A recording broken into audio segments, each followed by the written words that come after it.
Hi, it's Ashleigh from Sweet Dreams Bake Shop, and welcome to Fail Friday, the series in which I fix your baking fail, my baking fail, or I tell you how to avoid a fail. And I have been there so many times where I've run out of specific cake or cookie decorating products, and I really needed something in a pinch, and no stores were open.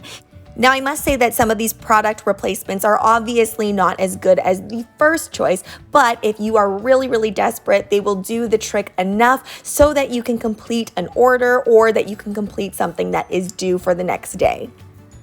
So the first little substitution I'm going to talk about is for piping bags. Now, if you've ever run out of piping bags and you're a cookier or a caker, this can be a bad time. So of course, this is the type of thing that we want. We want something strong. We want something durable. So I use parchment triangles. Now, this is nothing really new. I'm just showing you in case maybe this is something you haven't thought about. So you take a piece of parchment and you cut it into a triangle shape, and it really doesn't have to be too perfect. You can do this very quickly.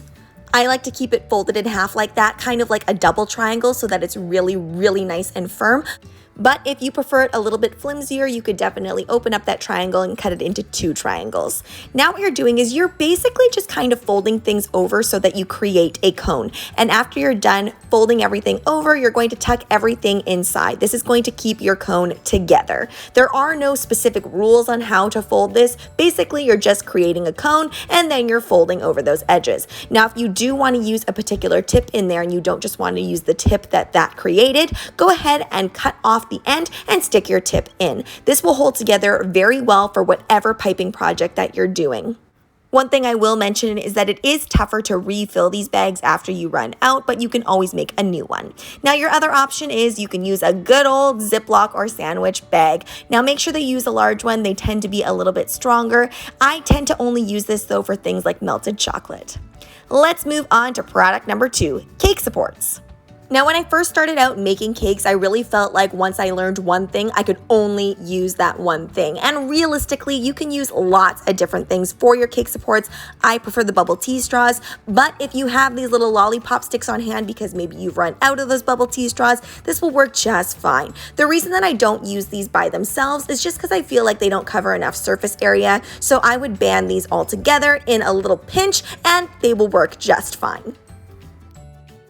This next one has happened to me so many times where I've run out of the proper cake boards. Now, obviously, a cake board is very strong. It's a strong piece of cardboard. But if you get desperate, go and find some boxes, cut them up, make sure that they're super thick. If they're not super thick, stack them, hot glue them together, cover it with tin foil, and then cover it with fondant. That one I did with paper, but honestly, probably fondant is the better way to go. This one's a little trickier to get away with just because if you are doing an order, you can't really sub chocolate for royal icing.